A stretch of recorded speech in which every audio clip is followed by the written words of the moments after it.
ॐ भूर्भुवः स्वः तत्सवितुर्वरेण्यं भर्गो देवस्य धीमहि धियो यो नः प्रचोदयात्। ॐ शान्ति शान्ति शान्तिः। Namaste, my dear friends. In this video, I am going to describe and explain how Bhagwan Sri Satya Sai Baba teaches the way to self-realization through self-enquiry. The entire cosmos is governed by God. God is governed by truth. Truth is governed by the Supreme Wise. Such a noble one is equally divine. The entire cosmos is subject to the sway of the divine. The cosmic divine Lord is governed by truth. That truth is governed by a Uttama, supremely wise person. Such a noble being is the very embodiment of God, Uttman Para Devata. God is the embodiment of time. Time is eternal. It has no end. It is boundless. As against this eternal time, the lifespan of man is very limited. Because of this limited time span, man is bound by the passage of time in terms of hours, days, months, and years. All the latter are by their intrinsic nature transient. The Lord declares, Akshaya Kala, I am the eternal time. It is indeed a pity that this eternal time should be considered as a fleeting moment. Man's actions are governed by the change in time and circumstances.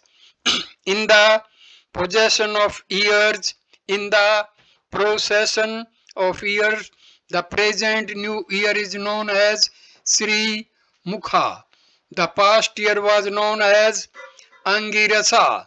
To bid farewell to Angirasa and to welcome Sri Mukha are considered a natural action among common people.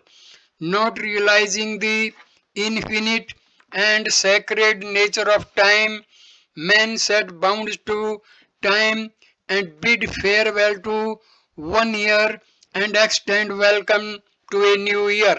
In this context, all actions of man appear to be artificial. On this day, when one person meets another, he greets the other with the words, Happy New Year. The other man replies, The same to you. These words have no meaning at all. If for one moment on one day one wishes someone happiness, will he secure happiness? People's entire lives are consumed by artificial behavior. Moving time and the unchanging mind. Time is moving fast like a storming gale.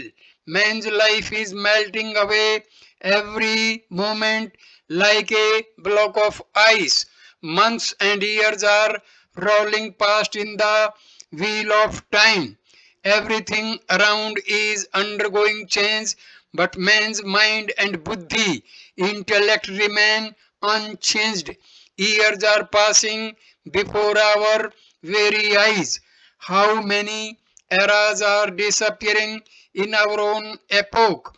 Eras come and go, epochs roll on, but man's mind remains as before. What can the greeting Happy New Year mean in the context of such a human predicament? It appears to be a scene in a drama on the worldly stage. Elimination of desires leads to mukti. The practice of offering worship and revering elders on New Year's Day also appear to be artificial acts in a play on life stage. When the source of all happiness is within you, if you go about seeking happiness from others, it is unnatural. If you desire to elevate yourself and attain a higher level, you have to adopt the appropriate means. This does not mean trying to fly like bird. What you aspire for is mukti, liberation. The Vedas declare liberation will not fall from the sky, nor is it to be found in the nether world or on the earth. It can be got only by the elimination of desires which constitute knots in the heart. To take an illustration from daily life, bits of paper or pieces of cotton float in the air because they are lighter than air. Man is unable to go up spiritually because he allows himself to be weighed down by the heavy loads of his mamakara and ahankara, possessiveness and pride. Man is becoming heavier every day. His desires are getting insatiable. His selfishness and self-interested reaching the skies. How can a heavy loaded mind and overburdened senses help man to attain liberation? This is impossible. A man seeking liberation cannot attain it by merely revering elders or practicing meditation. These are formal acts. By these artificial means, one cannot realize the sacred, subtle, and boundless experience of the divine. Moksha, liberation, is not a specific place, nor is it something that can be got from any perceptor or other person. To realize one's own true self is liberation. Obsessed with the external world, preoccupied with the acquisition of external objects, man's life is becoming more and more burdensome every day. Only by getting rid of these burdens can one hope to ascend spiritual heights. Spirituality is associated today with exercises like attending religious discourses, reciting slokas, counting beads, and conducting bhajans. It is imagined that by these means liberation can be secured. This is not real spirituality. At the outset, the animality in man has to be got rid of. Getting rid of the animal qualities, entering into the human estate, man should embark on the realization of the divine. Man should be engaged in perpetual enquiry. In every man, animality, humanness, and divinity are present. Today, what is happening is the growth of the animal tendencies in man. As a consequence, qualities like kindness, compassion, and sympathy are not to be seen anywhere. Selfishness and self-interest are animal qualities. An animal only concerned with external objects. It has no internal vision or any power of discrimination. Man, however, is endowed with internal vision as well as the power of discrimination. Man, alike an animal, is endowed with a mind which confers on him Vicharna Shakti, the power to inquire into the how and why of things. Man therefore should undertake an inquiry into what is permanent and what is temporary, what is truth and what is false, what is bad and what is good. Only when man transcends the animal tendencies can he become truly human. Then his divinity will manifest in due course. This divinity is inherent in man. It is not got from outside from anyone. It has to manifest itself from within. Man's inherent quality is divinity. It has to be realized by him by his own efforts. The Atmic principle is not derived from an external force. It is based on an internal source. Man should be engaged in perpetual enquiry. He has to realize his humanness. Because of the influence of the Kali age, humanness has declined. Wickedness, immorality, cruelty, and other vices are growing beyond all limits. Men are behaving worse than animals. They are harassing the innocent and the ignorant. They are behaving as demons. Realize that the same spirit dwells in all beings. To get rid of the demonic qualities, man has to embark on self-enquiry. Who am I? Scriptural scholarship is of no avail in this enquiry. Atmic bliss, Atma Ananda, can be realized only by recognize that the same spirit dwells in all beings. This realization can be got only by spiritual enquiry. Conning the slokas of the Bhagavad Gita will not rid a man of his sorrow. The transformation must take place within. Today is celebrated as Yugadi because it is the first day in the first month of the new year, marking the beginning of Vasanta Ritu, spring season of 4 yugas, Krita, Treta, Dwapara and Kali. The present yuga is called Kali Yuga. In truth, it is Kalatha Yuga, Kalaha Yuga, the age of discord.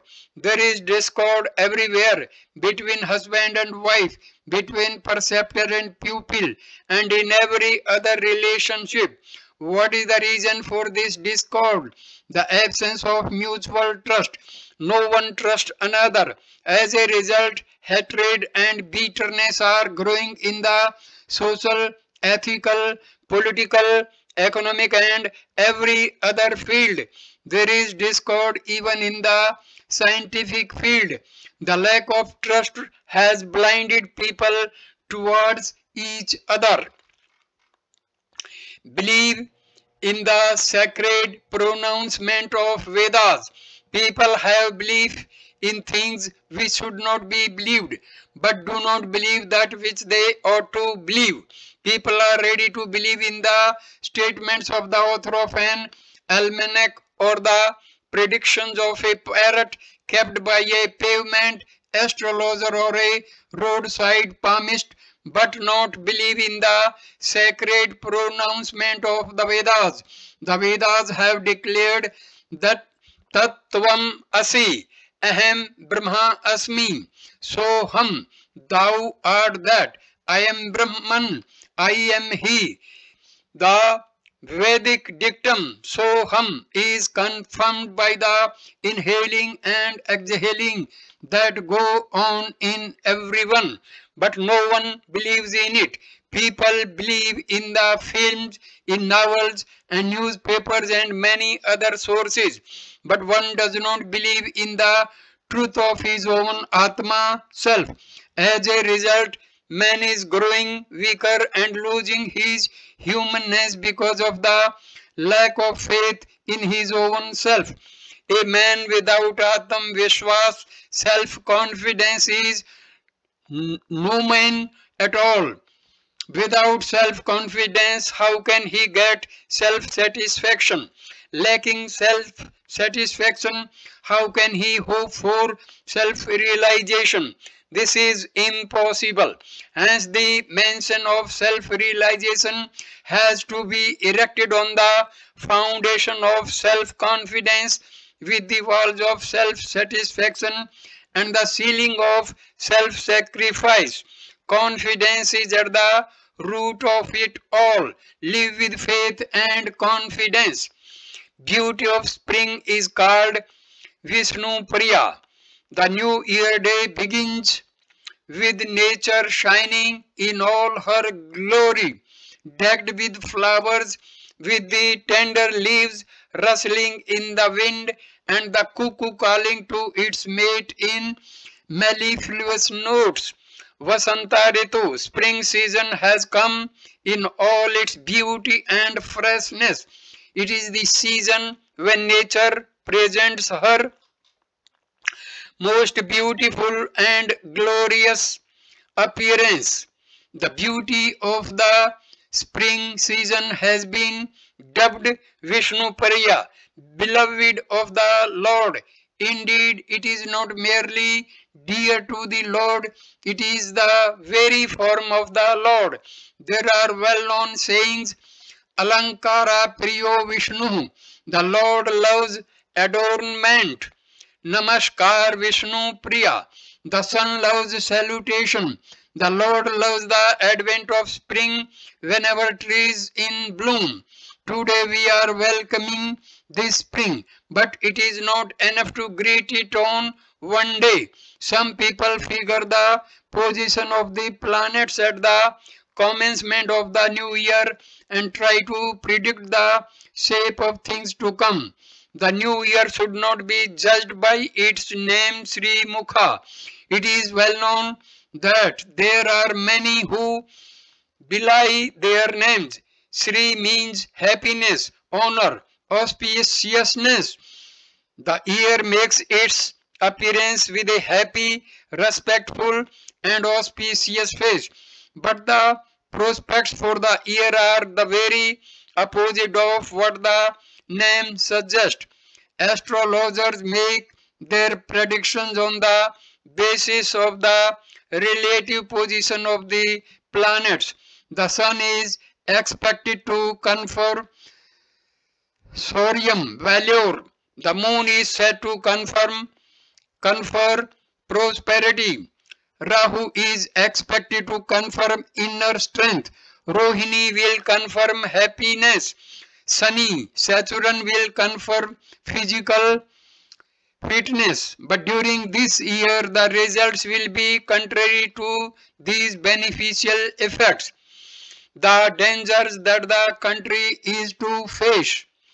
One of the consequences is the thinning of the ozone layer above the earth. As a result, there is the threat of fire disasters. There are also threats from bomb blasts of the kind you have noticed in newspaper reports. The country is faced with such dangers from man-made calamities. These dangers can be averted if man realizes the sacredness of human existence. People have to ask themselves how they are using the time that is given to them. In a year, there are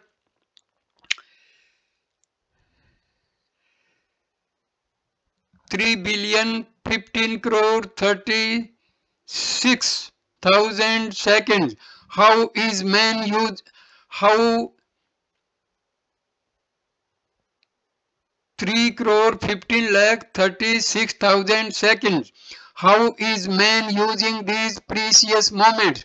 How many seconds is he devoting to respecting elders and honoring his parents? How many seconds does he spend for earning his food?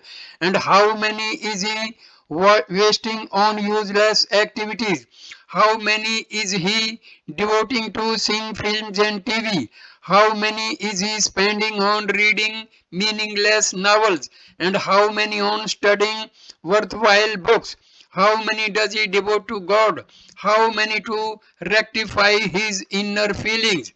If this sort of enquiry is made, it will be found that the average man spends most of his time on mundane activities.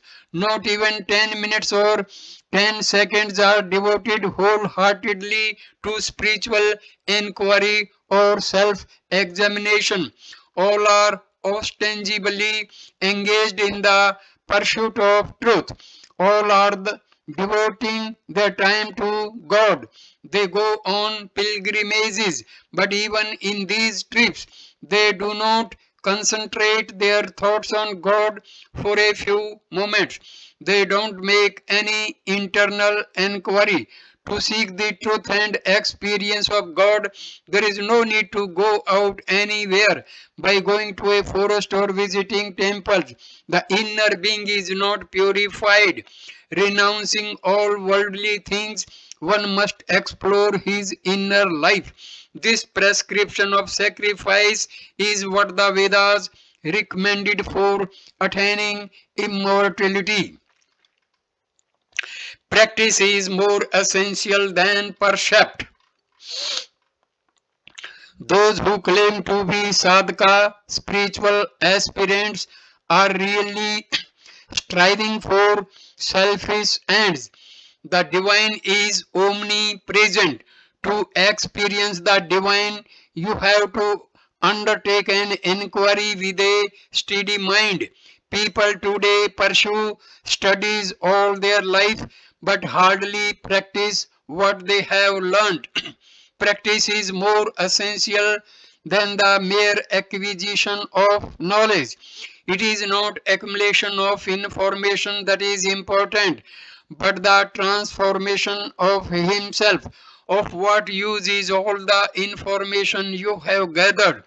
How much of it have you put to practical use? How much bliss you have derived from it? The answer will be a hero in gathering information, a zero in putting it into practice. In this way, life is being wasted rather than being purposeful. The first step is for each one to comprehend his true self. Human, in human cases, in many cases, as they grow in years and study more and more books, they develop doubts.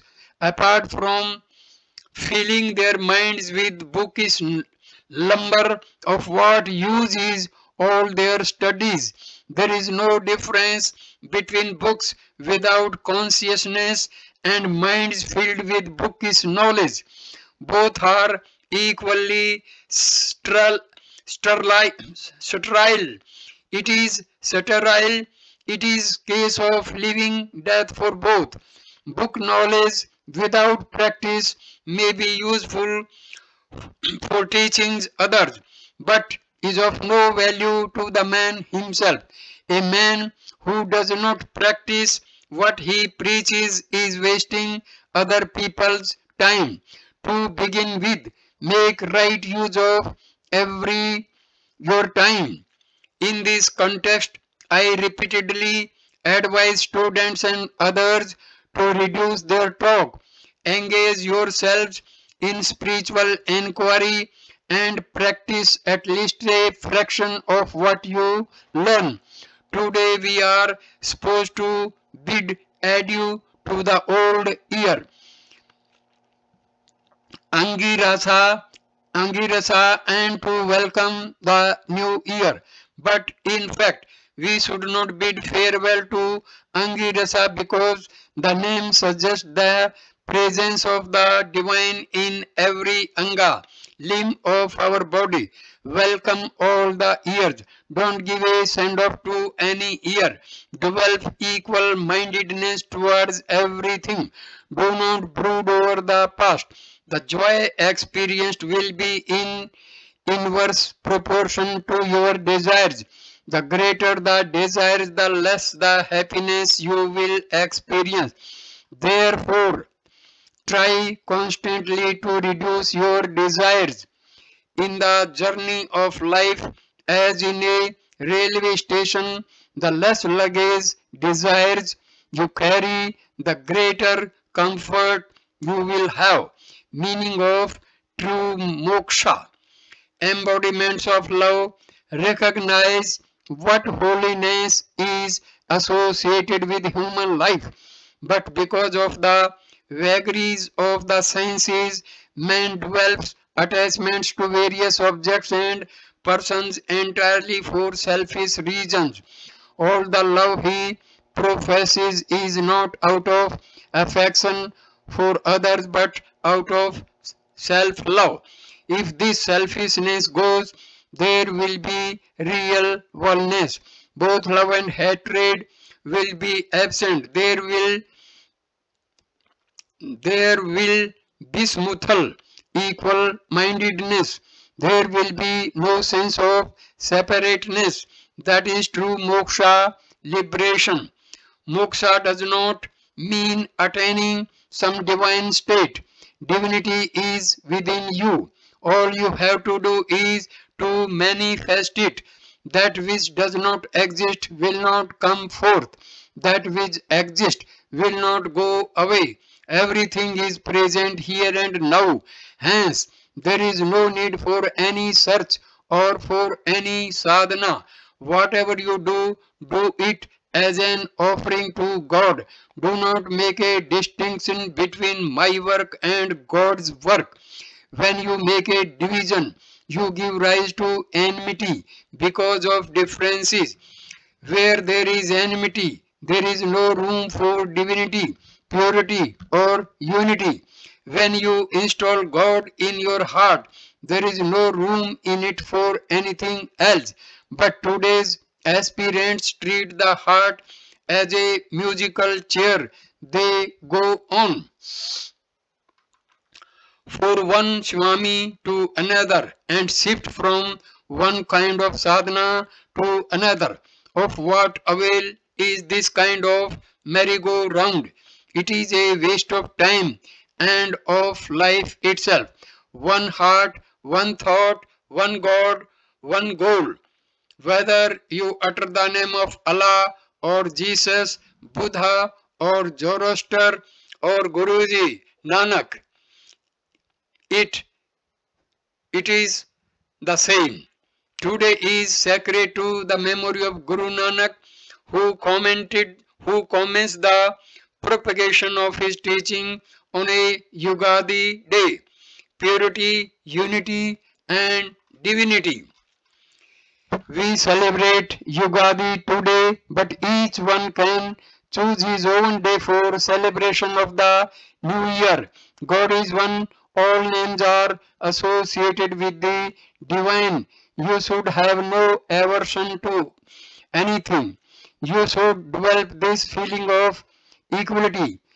Only then will you be aware of the unity that underlies the diversity. Today you must concentrate first on purity. For this you have to reduce your desires gradually. It is not practicable to give up all desires totally, but limit your desires to the essential minimum. Do not cherish excessive or endless desires in respect of wealth or other possessions. Promote tripati, sense of contentment. The discontented man loses everything. Only the contented man can experience real joy. The man with endless desires is the poorest man. The man with no desires is the richest man. The rich man can have no sleep. You must no doubt earn enough to meet your reasonable needs, but excessive wealth is undesirable. Cultivate human values. People have been listening to spiritual discourses. How far are they practicing the teachings? Without the cultivation of human values, all studies and spiritual exercises are of no use. If each examines himself, he will find how far he has failed in this respect. Ramakrishna Paramahansa once slapped Rani Rasmini on the cheek at a spiritual gathering when he noticed that while appearing to follow his discourse, her mind was thinking about some legal matters. Many resented Shiv Ramakrishna's action, but after his explanation, the Rani admitted her lapse. Today no one can inflict punishment on erring devotees. Each has to examine his own lapses and correct himself. It is not very important that you should rejoice over the advent of the new year. You should develop new ideas and ideals. Feel your oneness with all, because the same divine dwells in everyone. Do not hate anyone or any religion. Embark on oneself inquiry to acquire self-knowledge. For the refinement of the heart, the first requisite is seeking satsangam, company of the good. It is because you have assembled here and you have been able to derive the benefit of Swami's message. Along with good company, you must listen only to what is sacred. Ramayana and Mahabharata are very sacred books which will directly tell you about many things, especially the ways in which we have to conduct ourselves. Ramayana and Mahabharata will help us in our daily life. Like our two eyes, we are not able to know the trite value of these jewels, and we think that Mahabharata is merely a battle between the sons of two brothers, and that Ramayana is a story wherein a demon stole away the wife of Rama and Rama again won her back. It is not like that, and these two epics are like the heart and the head of India, are as vital to India as the heart and the head are to a human body. At this stage, I complete this video. Thank you for watching this video. Namaskar, my dear friends. Thank you.